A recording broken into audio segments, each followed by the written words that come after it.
राष्ट्रीय अध्यक्ष माननीय खड़गे साहब और विपक्ष में लोकसभा में विपक्ष के नेता माननीय श्री राहुल गांधी जी ने विगत 2 दिन पहले हमारे 6 राज्य 4 तारीख को 6 राज्य और 2 केंद्र शासित राज्यों के जिला अध्यक्षों के साथ संवाद किया, उनकी बातों को सुनी। तो उसी क्रम में फिर हमारा 14 तारीख को आप जानते हैं कि हमारे संविधान के रचयिता, संविधान के प्रणेता, निर्माता डॉक्टर भीमराव अंबेडकर की जयंती है। उस दिन 9 बजे से एक मानव श्रृंखला जो संविधान की प्रति हाईकोर्ट, पुराने हाईकोर्ट के सामने उनके आदमकद प्रतिमा के समक्ष एक मानव ह्यूमन चेन के माध्यम से विवेकानंद चौक, देवेंद्र माझी चौक होते हुए डॉक्टर राजेंद्र प्रसाद चौक तक वह मानव श्रृंखला आएगी और एक सभा होगी। तो आज का दूसरा महत्वपूर्ण बिंदु है कि एससी सब प्लान और एसटी मतलब शेड्यूल्ड ट्राइब जनजातीय उपयोजना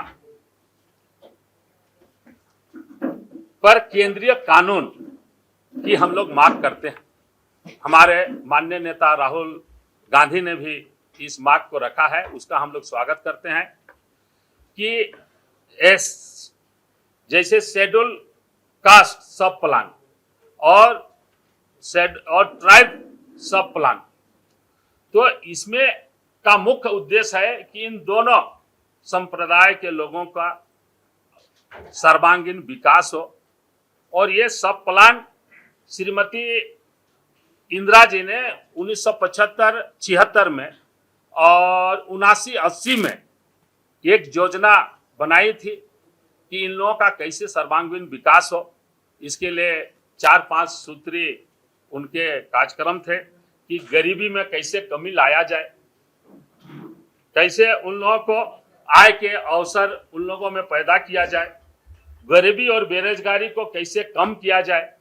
आज आप देखेंगे कि सामान्य वर्ग के लोग और एसटी एससी के ये में काफी अंतर है हर चीज में। तो इस खाई को कैसे पाटा जाए, ये हमारी नेता स्वर्गीय श्रीमती लो महिला इंदिरा जी ने ये कार्यक्रम की रूपरेखा उस समय तैयार की थी। जैसे सामाजिक आर्थिक, ये सामाजिक आर्थिक अंतर को कैसे पाटा जाए, कैसे इन लोगों का कौशल विकास किया जाए, इन लोगों को कैसे बुनियादी सुविधा मुहैया किया जाए, उनको स्वच्छ पेयजल हो, शिक्षा हो, स्वास्थ्य हो, हाँ, इन सारे आवास हो, इस सब की गारंटी। और साथ साथ जो इनका बजटीय प्रावधान है, विगत आप देखेंगे दशक में इनमें काफी कटौती की गई है। इसलिए हमारे माननीय और हमारा बजट में भी हमारे ये में चुनाव घोषणा पत्र 2025 के चुनाव घोषणा पत्र में कि हम इस पर काफी हमारे नेता राहुल जी जोर दे रहे हैं इन लोगों के विकास पर, इनकी आवाज को केंद्र सरकार में अच्छी तरह कि इन लोगों के लिए भी ये केंद्रीय कानून बने ताकि इन लोगों के हितों का संरक्षण हो सके, इन लोगों को न्याय मिल सके, इनके अधिकारों की रक्षा हो सके, इन लोगों पर किसी प्रकार का शोषण न हो सके। हमारे नेता इसमें काफी सक्रिय हैं और हम लोग भी तमाम कांग्रेस जन इसमें काफी कटिबद्ध हैं। तो इस तरह से आप देखेंगे कि विगत दशक में जो आंकड़े आए हैं उस आंकड़े में मोटा मोटी जो भाजपा की केंद्र सरकार ने कटौती की है कि अनुसूचित जातियों को 11.7 लाख करोड़ रुपए और अनुसूचित जनजातियों के लिए 5.75 लाख करोड़ रुपए का बजटीय ये घाटा हुआ है। तो ये कानून के माध्यम से ये सारे चीजों को रोका जा सकता है। इनका फंड भी इधर उधर कोई सरकार डाइवर्ट नहीं करे।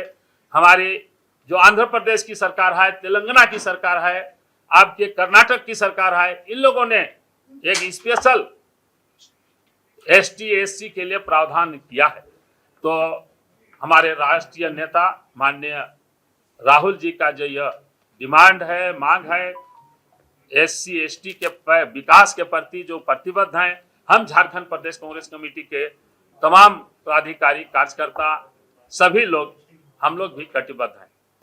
मैं बहुत ही संक्षेप में आपको भारत के संविधान 275 कंडिका 1 4 लाइन का है, मैं पढ़ के आपको बताता हूं, जिसमें ये उल्लेख किया गया है कि भारत की संचित निधि में से ऐसी पूंजी संदर्भ की जाएगी जो उस राज्य को उन विकास स्कीमों के खर्च को पूरा करने में समर्थ बनाएगा जिन्हें उस राज्य में अनुसूचित जनजातियों के कल्याण की अभिवृद्धि हो सकेगी। मैं इसलिए संविधान के इस धारा का उल्लेख कर रहा हूं, जैसा कि हमारे आदरणीय रामेश्वर राव जी ने अपने वक्तव्य के क्रम में इस बात का उल्लेख किया है कि ये जो डिमांड है कि इसको कानून का रूप दिया जाए, ये भारत के संविधान द्वारा प्रावधानित, इससे हटकर इतर कोई मांग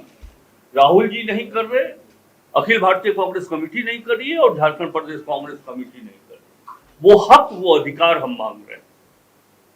हम आपको बताना चाहते हैं कि 1974, 75, 76 और 79, 80 में तत्कालीन प्रधानमंत्री श्रीमती इंदिरा गांधी जी ने, यद्यपि संविधान में यह प्रावधान पहले से चला आ रहा है, लेकिन देश के आदिवासी और दलितों के आर्थिक सामाजिक उत्थान के लिए उन्होंने उप योजना का प्रावधान किया था।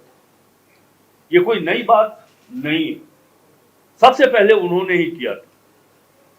हमारी पार्टी 2013 में कानून बनाने के लिए भी तैयार थी, प्रक्रियाएं आगे बढ़ गई, बहुत कदम पूरा कर लिया गया था कि हम कानून बनाएं।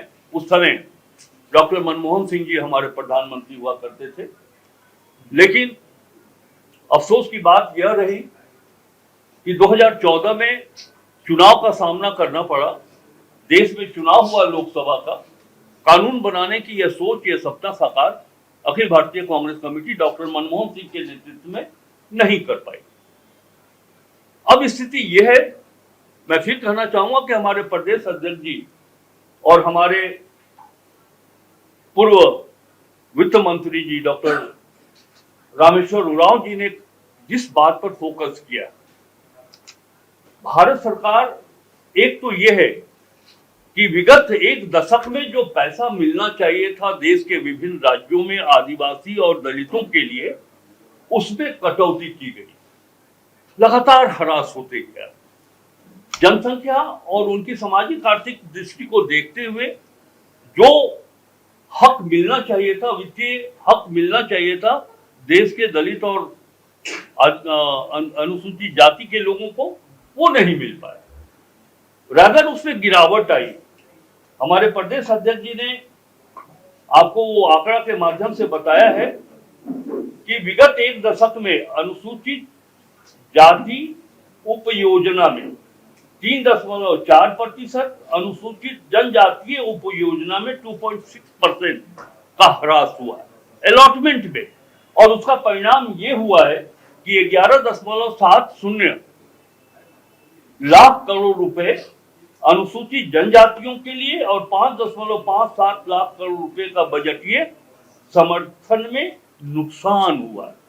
ये पैसा मिलना चाहिए, ये पैसा मिलता तो हमारे झारखंड सहित देश के वैसे क्षेत्रों में रहने वाले जनजाति और जाति के लोगों को उनके सामाजिक आर्थिक विकास में काफी वृद्धि होनी चाहिए थी। क्या है उप योजना, सब प्लान क्या है, मैं बहुत ही संक्षिप्त में आपको बता दूं कि इस सब प्लान से अनुसूचित जाति जनजाति के सामाजिक आर्थिक अंतर को पाटने में ये सहायक होता है, आर्थिक संसाधन का आवंटन होता है, आय के अवसर पर उपलब्ध कराकर गरीबी और बेरोजगारी को कम किया जाता है, शिक्षा, स्वास्थ्य, स्वच्छ पानी और आवास जैसे बुनियादी सुविधाएं उन्हें उपलब्ध कराई जाती है।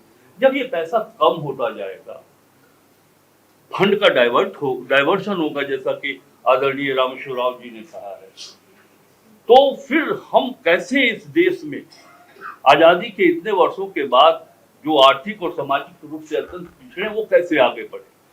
देखिए, इस विषय से मैं बहुत वाकिफ रहा हूँ। वाकिफ इसलिए रहा हूँ कि 2 बार यूपीए की सरकार में मुझे एनसीएसटी का अध्यक्ष बनाया गया। उस दरमियान एक मुख्य काम हुआ करता था टीएसपी का, क्योंकि मैं डील करता था ट्राइबल से, national tribal schedule tribe commission से, तो मुख्य काम था टीएसपी का समीक्षा करना, जगह जगह स्टेट में घूमकर टीएसपी का।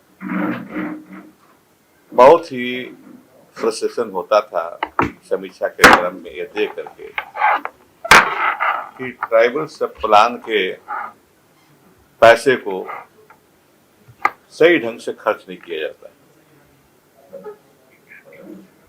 राज्य का नाम नहीं लूंगा, मैं बताऊंगा कि राज्य में टीएसपी के पैसे से पुलिस के लिए गोलियां खरीदी गई थी आर्म्स एम्युनिशन से। फिर दूसरे राज्य में स्टेट ट्रांसपोर्ट का हेडक्वार्टर बनाया गया था। कोई मतलब नहीं है ट्राइबल के वेलफेयर से। मकसद है 275(1) आर्टिकल है संविधान का, पहले से संविधान जब से लागू है तब से है ये ट्राइबल के लिए, खास करके कि सरकार, केंद्र सरकार राशि भेजती है विभिन्न राज्यों को आदिवासियों की भलाई के लिए, कल्याण के लिए, और फिर शेड्यूल एरिया के लिए प्रशासन के स्तर को ऊंचा उठाने के लिए। ये 2 मकसद उसके होते हैं। लेकिन यहाँ आने पर, राज्य में आने पर खो जाता है वो राशि, कहाँ चला जाता है पता नहीं चलता।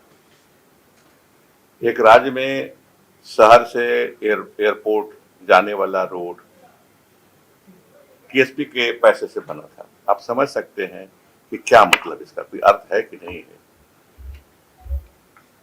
इस तरह से घटनाएं होती थी। तो राहुल जी की जो मांग है, हमारे प्रिय नेता राहुल जी की मांग है कि इसको कानून किया जाए, कानून बनाया जाए इस पर, ताकि ये सही ढंग से खर्च हो आदिवासियों की भलाई के लिए और आदिवासी इलाकों के विकास के लिए। 2 मकसद इसके होते हैं, इसके विकास के लिए सही ढंग से खर्चा, ये इस पर कानून बनाया जाना चाहिए। हम धन्यवाद देंगे अपने लोकप्रिय नेता को, राहुल जी को, जिन्होंने यह मुद्दा उठाया। ये पहले होना चाहिए था, लेकिन चलिए देर ही सही। जो एक मुद्दा उठा है, और केंद्र सरकार से भी हम अपील करेंगे, अनुरोध करेंगे कि इसको जल्दी से जल्दी कानून का रूप दिया जाए, ताकि डाइवर्सन ऑफ फंड जो होता है वो रुके। साथ साथ ये कहूंगा मैं, कानून बनाने के साथ अभी तक जो राशि खर्च हुई है जहां तहां, उसका स्पेशल ऑडिट हो, ताकि ट्राइबल और शेड्यूल कास्ट के हमारे साथी लोग जाने कि उनके लिए पैसे केंद्र सरकार ने दिए सब प्लान के तहत, टीएसपी और एससी एसपी के तहत, उन पैसों को, उन राशियों को राज्य की सरकारों ने किस तरह से खर्च किया, अपव्यय किया, क्या किया, उसको खर्च किया। मुझे याद है कि किरण रेड्डी जी थे मुख्यमंत्री आंध्र प्रदेश के, वहां गए थे कमीशन लेके। एक अच्छी बात हमको उस राज्य में मिली कि जो डाइवर्सन होता है उसको रोकने के लिए उन्होंने कानून बनाया था। उसी समय हमने झारखंड के तत्कालीन मुख्यमंत्री को भी चिट्ठी लिखी कि इसी तर्ज पर आप भी कानून बनाइए, ताकि टीएसपी सब प्लान या एससी एसपी सब का पैसा इधर उधर खर्च नहीं हो। लेकिन सरकार सुनी नहीं रहा, सरकार सुनी नहीं। आज भी कोई कानून किसी तरह से ये कानून नहीं बना। अन्य डाइवर्सन का जो तर्ज बनाना था, जो सलाह दिया था कमीशन ने